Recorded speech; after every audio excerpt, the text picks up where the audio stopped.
Perhaps you have heard this phrase in the Hebrew Bible, or as we know, the Old Testament, the phrase, the steadfast love of the Lord is forever.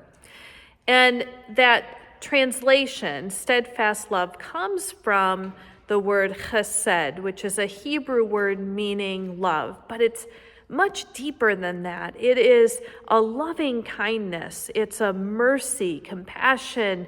It's a love that is enduring, but most importantly, it's a love that describes God's love to the people in a covenant way, a promise way, that God will love them through all generations. Even when the Israelites turn away from God, God's love is always beckoning them back.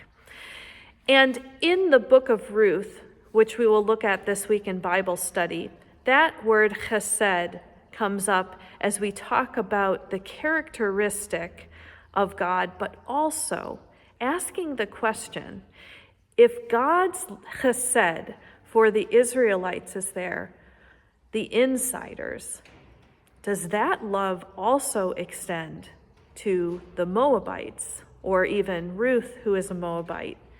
Does that love extend to the outsiders?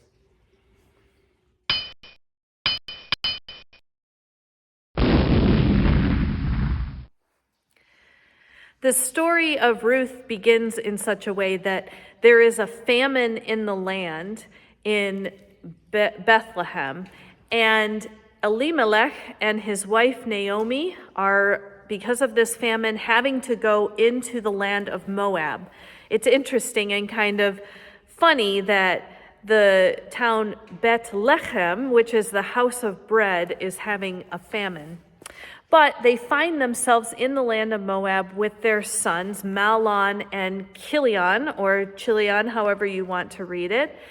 And while they are there, these Israelite people, this family, the sons marry Moabite women.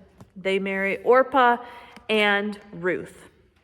Well, Elimelech, the head of the household, eventually dies, and then the two sons die, and Naomi and Orpah and Ruth all find themselves to be widowed. And Naomi decides to go back to her homeland.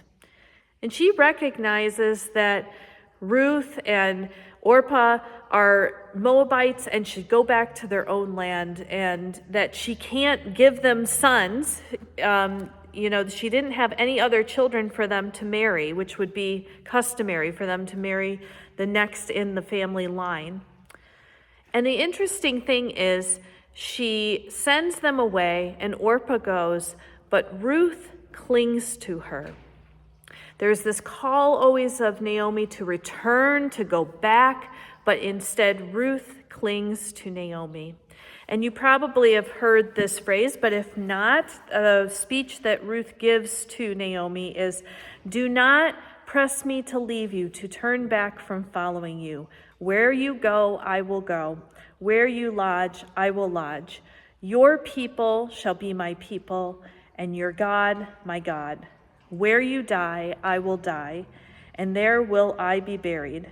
May the Lord do thus me, and more as well, if even death parts me from you."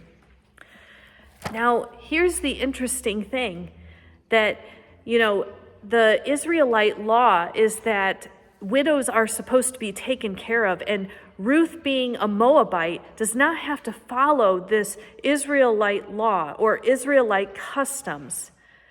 But she is instead deciding to cling to Ruth. And in that action, in that type of love, she is showing what God shows to the Israelite peoples, a chesed type of love, the type that clings and doesn't run away, that endures, is steadfast, that no matter what. But not only that, as a Moabite who worships other gods says, "Your God will be my God." And the interesting thing we'll look at in Bible study this week is how Ruth's action, not only just saying in her words she loves Naomi, but showing in her action of staying with her, how it starts this effect of other people showing this type of steadfast love, and how Ruth all of a sudden becomes part of this family and has a new whole life for her because of this love that she showed to Naomi. So we're going to explore this week about steadfast love, what that looks like, and also show how God is aware that God has this covenantal love for the Israelites, even has said things that, the Moabites and Ammonites, they aren't allowed to be in the house of God. But we are going to see how God does break the rules and shows up at the end of this story. Join us this Thursday.